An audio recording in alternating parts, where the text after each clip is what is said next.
Bom dia, muito obrigada pela presença de todos.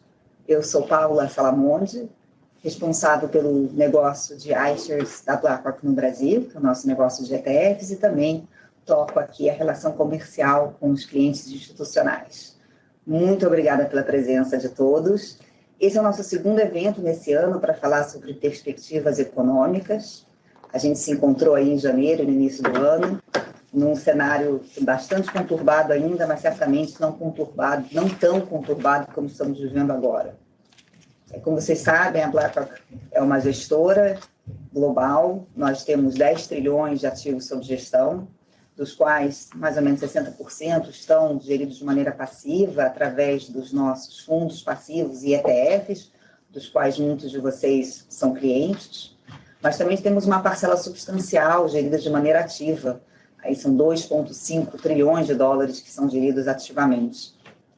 Então, nós aqui utilizamos muito dessa nossa expertise da gestão ativa para compartilhar com vocês as visões macroeconômicas, desafios de investimento que os nossos gestores e analistas também utilizam. Como eu mencionei no início do ano, a gente se encontrou, foi em janeiro.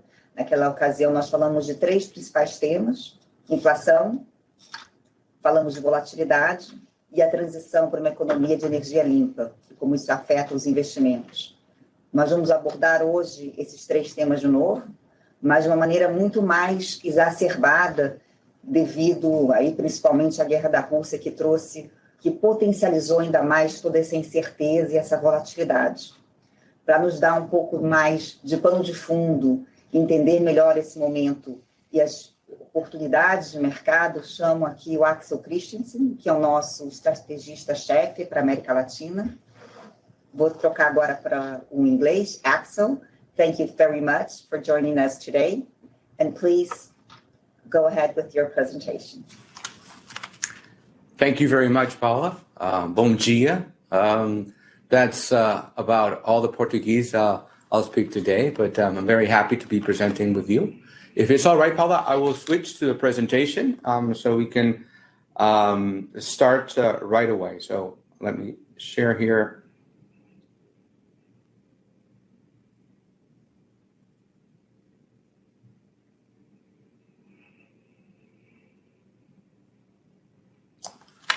Okay, so we're about to hit the exact mid of 2022. It's just a couple of days away. And boy, have a lot of things happened. The idea today is to share with you how a global manager such as BlackRock, but with a very significant local presence, and certainly in Brazil, what do we think about markets? How are we seeing economic perspective? But more importantly, how does that, at the end of the day, have an impact on your investment decisions, on your ability to withstand risk? I want to share with you 3 themes that we think are important at BlackRock to consider at the mid-year. The first one, I think that we're all looking and feeling the impact of inflation.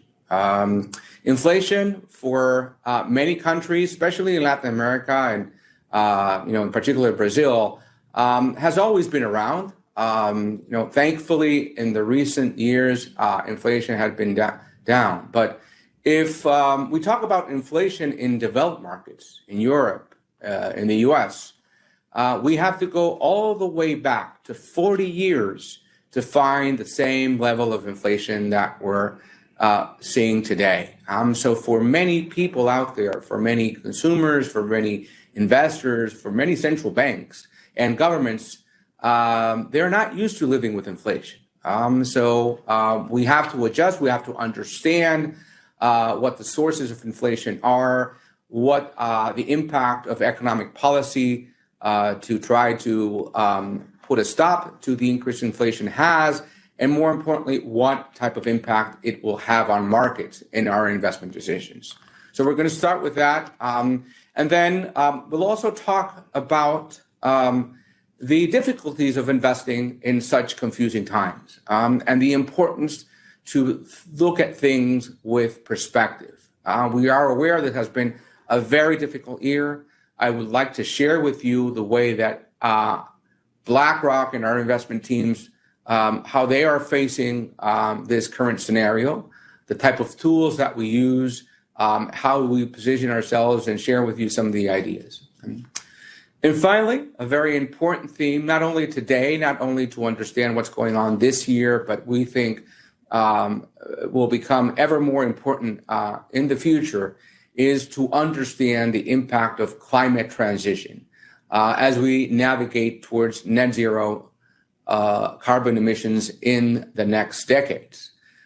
We will have to wait to 2050 to see the impact on financial decisions, as I'll also share. And then towards the end of the call, we'll bring everything together and we'll talk about how to think about things like inflation, growth, and at the end of the day, how to position our portfolio. So why don't you join me in going through some of these themes, and hopefully towards the end, we'll also have space to address some of the questions. So when we talk about inflation, what are we referring to? Is it the typical inflation? Well, not really. Typically, inflation, if we look at past inflation cycles, was primarily driven by too much demand, too many consumers. There was abundancy of liquidity pursuing a limited amount of products, and that increased prices. And typically, central banks more or less knew how to deal with that. They had the toolkit to solve that problem without too much of an impact on the economy most of the times. However, this time around, it's quite different. We have not an excess of demand, but of lack of supply. As a result of the pandemic, with all the shutdowns, with all the restrictions, the supply chains of many products and services has been significantly impacted. We're seeing shortages of cars, of homes, of workers. And as you can see, that has been a nightmare for all the supply chains. So we were already seeing increase in prices coming from those supply chain restrictions. And this year, another important event happened, the war in Ukraine, which increased the shortage of very key and essential goods, such as fuel and food and fertilizer. So literally, we've had a shock on top of another shock, which has been the strong factor behind this very special cycle of inflation. And why is it special? Because as we can see, central banks are not as effective in terms of bringing down inflation when it's a supply issue, when it's the lack of products. Unless central banks started to produce oil or to harvest wheat or to ship fertilizer to the world, and they're not in that business, there would definitely have to do something else to push inflation down. And markets are getting very aware of what central banks will have to do. So the chart in front of you is showing you what the market expects, that yellow line, of the two probably most important central banks in the world going forward. So as you can see, both for Europe and for the US, markets expecting rates to go up. Now, how much higher? Well, high enough to have an impact on economic growth. And it's not just the markets. You can see the green dots on the left-hand chart. The Federal Reserve, the US Central Bank itself, in a survey that they conduct to the governors of the bank, they believe that interest rates will have to go higher to curtail inflation. This particularly different inflation coming from supply. They will have to do some extra work. And that has implications on economic growth, as we will see. Now, not only will it have impacts on economic growth, it's certainly having a strong impact on markets. It's been a particularly challenging year. I want to direct your attention to the left-hand chart, where we see the performance of both global equities as signaled by the MSCI All Country World Index, as well as global bonds, as referenced by the Bloomberg Global Aggregate Index. You can see that both have seen significant corrections this year. And actually, there is a growing sentiment among our clients, among investors, as yourselves, of a sense of not having a place to hide, not having a refuge to withstand the market volatility. Now, let's put the current situation in some historic perspective. Let's look for a while at the right-hand chart.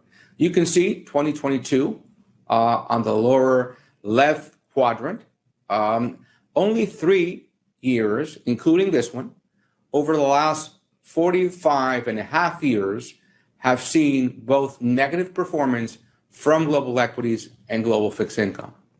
This is quite an unusual situation, and hence we do not believe that the current performance that we are observing will necessarily repeat itself in the future. Why is it particularly significant to highlight? Because the fixed income portion of the portfolio that typically investors include in their allocation as a means to reduce risk, to decrease volatility, is not actually working. And as we'll touch upon later in the presentation, we think that we have to look at other type of strategies, not just the usual fixed income equity mix, to rein in the current volatility. So we're looking at an exceptional year, even more so than other exceptional years in the past.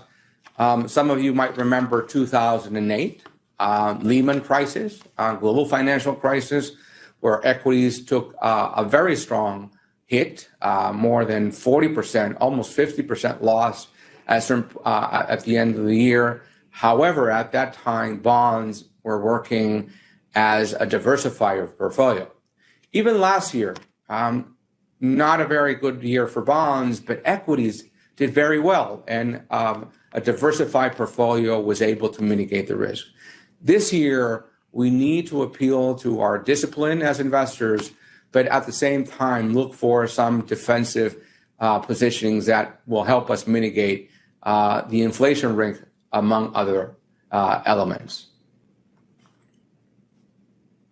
So, are markets solely focused on inflation? Of course not. They're also looking at other aspects that could affect both the economic perspective for the rest of the year, as well as the related impact on financial markets.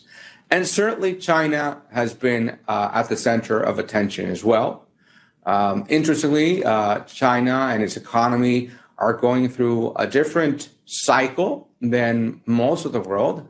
Their economy has already been diminishing in growth, not because interest rates going up, not because of an excess of inflation, but rather to their response on new waves of the COVID pandemic. As you might know, the Chinese authorities have decided to maintain a very restrictive policy, meaning lockdowns every time there's new cases, including in main cities such as Shanghai and Beijing. And as you can see on the left-hand chart, the economy has suffered.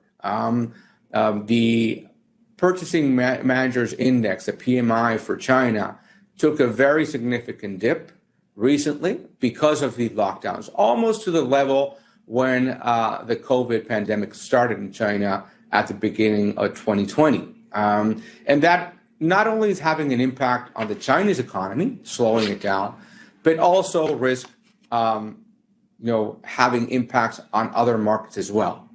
And here, an important link to our region, to Latin America. We have China as a very important, if not the number one trade partner for most of the economy. So if their growth slows down, that will impact our trade with China, our exports. It might be manufactured goods. It might be commodity goods. So definitely the risk of China slowing down is something that we also have to take into account. And finally, it's not just about the economy. It's not just about central banks. We're also seeing a significant impact of geopolitical issues having also consequences on investors and their appetite for risk. So I slightly mentioned the war in Ukraine. This is having a very strong impact, of course, on prices of fuel, of food, and other products. But as important, it's having a significant impact on sentiment, on the availability that investors or consumers have in terms of investing or consuming. Europe in particular has taken a significant hit. Consumers there and investors are really worried and concerned about the outcome of the war. They're also already evidencing the amount of refugees that are coming into their cities. So the appetite for risk, the inclination to consume in Europe is really hitting the economy hard. It's not just the war in Ukraine. We're seeing an increase in the rivalry between the U.S. and China that has been going on for some years now. We've seen an increase in populism in political arenas in Europe and also in our region as well. We've seen significant changes in the political leadership in our region with a long list of challenges on social policy, on the economics. So cyber attacks is also something that has been increasing. So a full range of geopolitical issues is also finding its way on the worry wall of all investors. So how do we look at these things? We look at, of course, what are the challenges. So as part of the risk of an economic slowdown resultant from an increase in interest rate, be it in the US, be it in Europe, be it in Brazil, the economy is going to be slowing down because of higher interest rates. And companies will see their sales, their profits also be affected. People have less money to spend. People are not able, perhaps, to secure a loan at these higher interest rates, and thus not buying a new home. Many factors will come in to slow down the economy and certainly slow down profits of companies.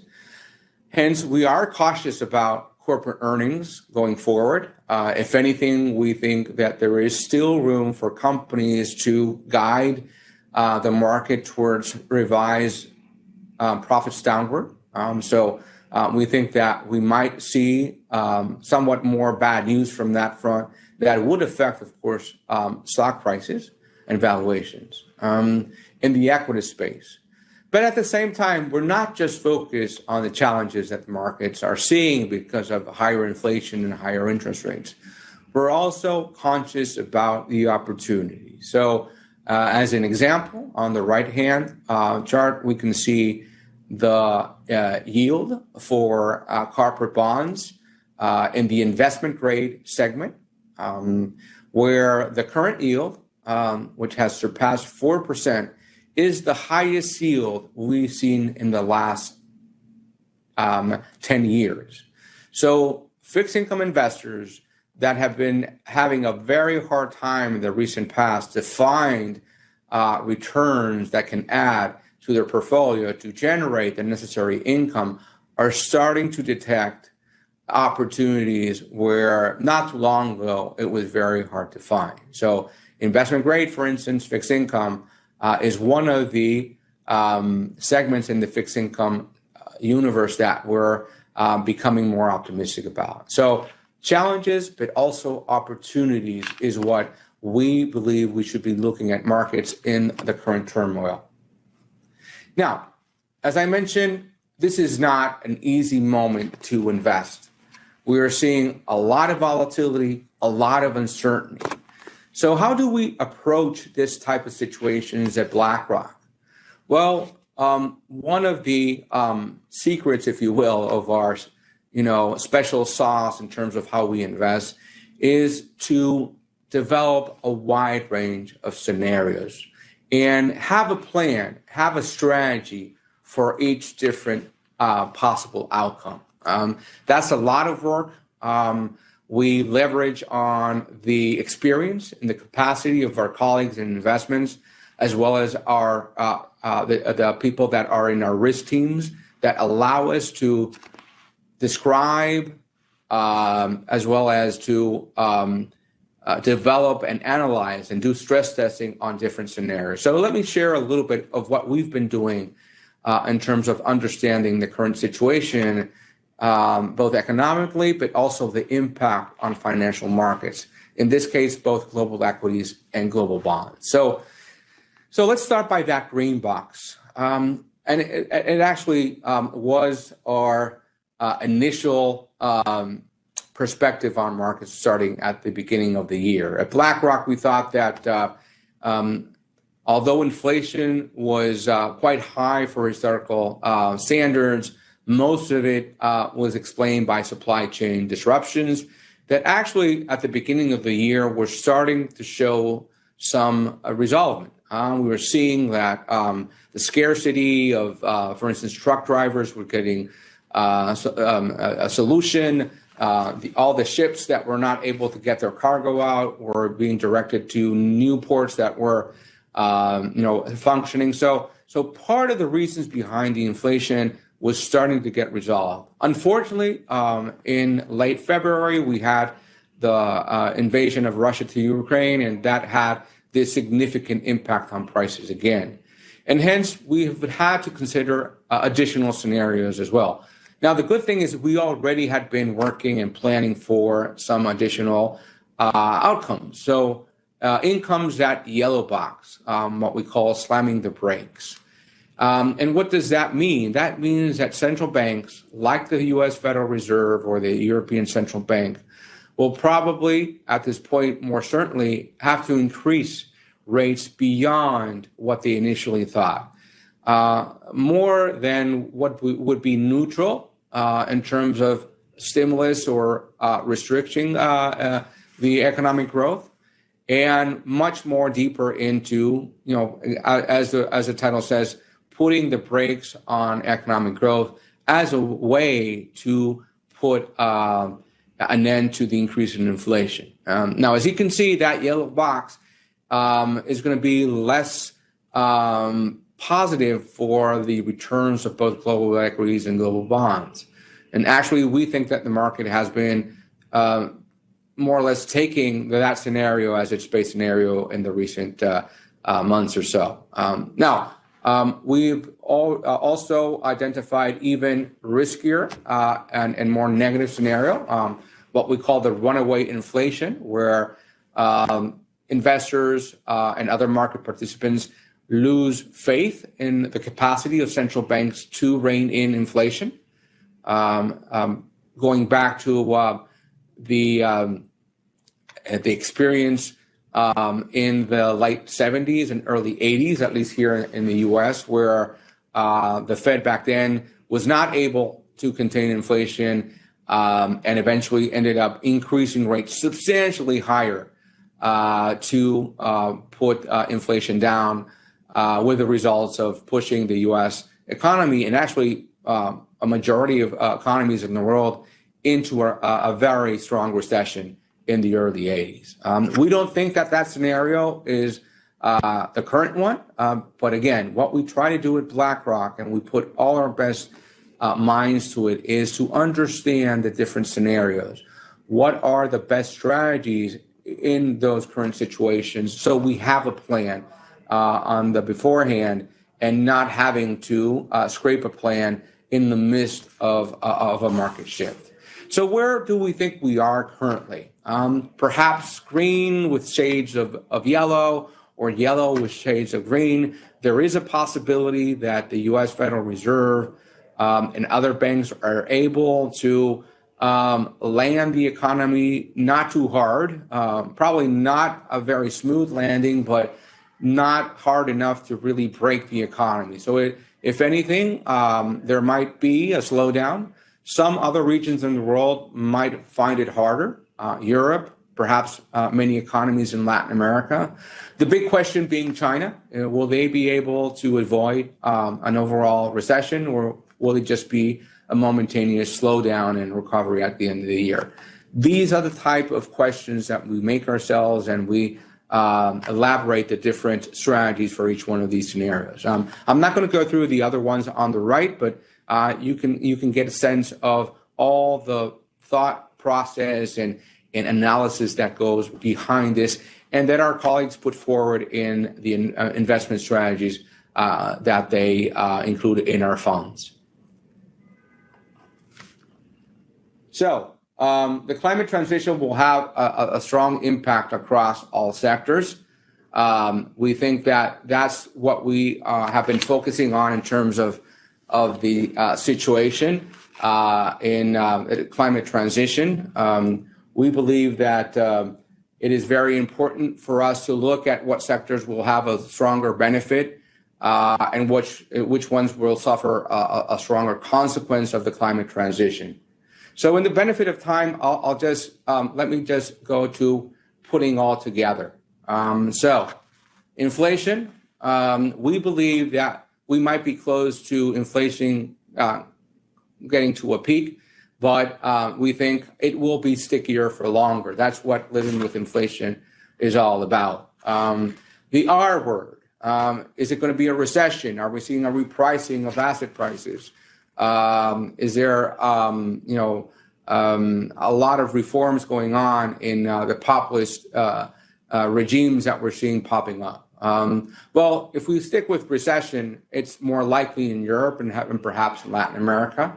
We think that the U.S. economy is much more resilient. As I mentioned before, the big question that we have is what will happen to China and the impact. Not only will it have on the Chinese economy itself, but also in terms of its impact on other parts of the world, namely Latin America again. What are the major risks? As I mentioned, the fact that central banks are facing a very hard challenge. They have to strike the right balance between fighting inflation, and that means increasing rates, but not overkilling the doses so that it pushes the economies into a recession, increasing unemployment, for instance, and bringing down activity. So the big risk is that we shift, especially very fastly, between a situation where there's a lot of excess liquidity that was put in place for the global economy to come out of the pandemic. The risk is that we shift to a deficit of liquidity, where there's not enough, funds, available credit for the economy to continue to grow. Now, how these views, themes, how do they boil down in an asset allocation? And I think the important phrase here to take away is that the best offense is a defense. Right now, because of the market volatility, because of the turmoil, we think that looking for defensive strategies is the best way to approach this type of situation. And this has different types of ways of expressing themselves. First of all, we think that at this point, we want to have a balance between bonds and equities, especially in the short term, is what we call the tactical approach. Now, in the long term, we continue to favor equities. We believe that it continues to be the asset class that will allow us to grow our investments. Hopefully, bonds will eventually, gain their diversification qualities going forward. It has not been the case recently, so we are more cautious about bonds from a longer-term perspective, especially if inflation stays for longer, as it has a significant impact that bonds, withstand in a larger sense than equities. If we go into the bond space, we prefer credit over government bonds. We believe that they have a more attractive yield. Now, a note here, in the BlackRock taxonomy and how we, categorize the different segments within the bond universe, actually emerging market debt is included in the credit space. So we're actually positive on emerging market debt. The reasons central banks in emerging markets, and especially the case of Latin America, with highlighting Brazil in this, have already initiated for some time now, since last year, their increase in interest rates. If anything, they're close to closing that the hike cycle, and eventually we're starting to see inflation expectations winding down. With the result, you're getting a very attractive yield after inflation, or real yield, in places like Brazil or in places like Mexico. But overall, credit is the place that you want to look at in terms of opportunities. Now, don't just stick with bonds. Remember, the key is diversification. So when we look at equities, we actually prefer a view that looks at sectors rather than regions or countries. The macro indicators are too difficult to predict right now. We're not sure how long it will take inflation to come down. We're still not sure how much central banks will have to increase rates to bring inflation down again. However, our convictions, looking from a sector perspective, are much stronger. So what type of sectors? And I go back to that, the line, the best offense is a strong defense. So what sectors provide us with a good defense against inflation? So there's a couple of answers to that question. One, I would call it the usual suspect, meaning sectors that traditionally have done well in other inflation cycles in the past. And you might guess what they are. They're energy, they're sectors related to commodities or other basic materials, which are in high demand right now. They tend to be more cyclical industries that have more pronounced profit cycles. Well, now is the time in the cycle where profits are high and margins have been actually increasing in the last quarters. Another answer to that question is found in a less usual space, and I mean technology. Large technology companies, we believe, have a stronger ability to withstand inflation than other companies in other sectors or of smaller size within the technology space. And let me tell you what I'm talking about. So this is a smartphone. A smartphone perhaps sells in the US for about $1,200. How much does it cost to produce this phone? Maybe $300, $400. So there's a huge margin for this smartphone producer that they can protect in terms of selling their products to the market. Consumers, when their new model comes out, they tend to be very loyal. They're not squeezed by the margins that perhaps the producer of this pen would face. They have to buy the plastic, they have to pay the electricity to produce this, pay their workers, and maybe sell to a limited amount of distributors that makes their margin much more vulnerable to changes in inflation. So technology, a less known candidate, together with sectors like energy or basic materials, as a way to defend or play defensive in sectors. And finally, if there are concerns about lower growth, if recession becomes a much stronger element, moving markets, we are also going to be looking for defense strategies within that space as well. Again, a couple of examples, what we call consumer staples, which are the products that we consume in any situation that might rain or snow. We still have to buy food, buy basic elements that we consume at home. So consumer staples is going to be a defensive play. The other one, which is the equivalent in services, what we would call utilities. we will do everything that we can, even if we're struggling with the economic situation, to pay the electricity bill or to pay for other public utilities at our homes. So these are the type of sectors that we think that will defend our portfolio in a better way should we go into a lower growth scenario. So Paula, let me stop sharing there for a second, and perhaps we can attend some of the questions that the audience might have.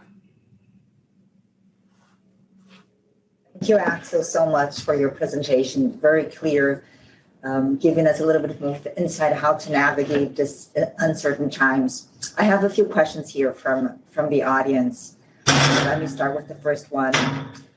In this wave of uncertainty, how has BlackRock, as an investor, been considering emerging markets opportunities, and more specifically, Brazil? Sure. So I kind of mentioned it briefly, but let me emphasize a little bit more. Emerging markets definitely has very interesting opportunities. And let me start by the debt side. So as I mentioned, many countries in the emerging market space have been already seeing their central banks react to inflation and increasing rates substantially. So our investors in their global portfolios have been looking at opportunities from emerging market issuers, be them governments, but also companies that have presence in the commodity space. So, mining companies or oil companies are seeing their results increase because of the higher price. Now, you have to be selective. Not all companies are the same. Not all countries are all the same. So a selective approach in the emerging market debt segment is warranted. Now, if we look at equities, the situation is perhaps more challenging, but also, again, you have to look at opportunities among those challenges. So definitely emerging markets are also sources of growth along the high demand for commodities that we're seeing. Some of it is cyclical, some of it responds to the current situations of scarcity. But some of it is also a long-term trend. So I briefly touched on, the navigating the net zero. Well, we know for a fact that as we increase the amount of energy that is produced by electricity, as we see more electrical cars, for instance, we will need much more copper, much more nickel, much more of a series of what we call green metals. And a lot of that we will find in emerging economies. And Brazil is a good example. Actually, some of the largest companies in Brazil are very linked to commodity provision to the world. So we're seeing some significant opportunities. We're aware also of the challenges. The high interest rates in Latin America, in Brazil, will have a consequence on economic growth. We already see that even in the official projections. For instance, from the Brazilian central bank, they are looking for a reduction in economic growth in the next year. So we're conscious that those sectors that are more sensitive to the economic growth domestically in Brazil will probably have a harder time. So it's a challenge because of the economic slowdown, but at the same time, opportunity in those companies that are linked to the higher demand for commodities, Paula. Thank you, Axel. That makes sense. And continuing on emerging markets, I have another question here, more specifically now on China, which you briefly touched upon during your presentation. The question is, given the tighter restrictions to fight COVID in China and the overall global uncertainty, how should an investor consider China in its portfolio? That's a great question, Paula, because actually we've been bringing investors' attention to China for quite a while. We actually think that most investors globally, and I guess Brazilian investors are not the exception, do not have sufficient Chinese assets in their portfolio. And why do we think they're not sufficient? So let's look at China for a second in terms of how large the Chinese economy is. It's almost, just getting close to the U.S., almost there in terms of the size. It certainly is the largest contributor to global growth at this point, even more so than the U.S., given the high rates of growth that we've seen in the recent years. It's the largest consumer of most commodities in the world. And actually, it's the second largest consumer of luxury goods in the whole world, just behind the U.S. So China has found itself to become a very formidable, economy. Now, if we look at that situation, how it's translated into the financial markets, China's role is significantly smaller. And we believe that it shouldn't be that way, that eventually its economic and geopolitical presence will converge to how much investment portfolios have in Chinese assets. So let me just give you an example. I know that you are very informed about the index weights. So if I look at the MSCI ACWI, for instance, that index has roughly about 55%, almost 60% to the U.S. economy, to U.S. companies, whereas it's less than 10% for China. It's more than 40 percentage points of a difference. We think that's too large. And the same thing could be said about exposure to Chinese fixed income. So we have a very positive long-term view that over time, as we recognize as investors the importance of China and Chinese companies, we will see an increase in allocation to China. Now, having said that, we can kind of manage the flow or speed of how we want to get there. And currently, we're a bit more cautious about China. We have been for a while. We have been concerned about the way they've approached the new waves of the pandemic. They've decided to, rather than what we've seen in Western countries, to have much more, critical, much more restrictive approach, shutting down their cities, having people not leave their homes and going to the office or to their factories, and hence they're taking a very significant impact on economic growth.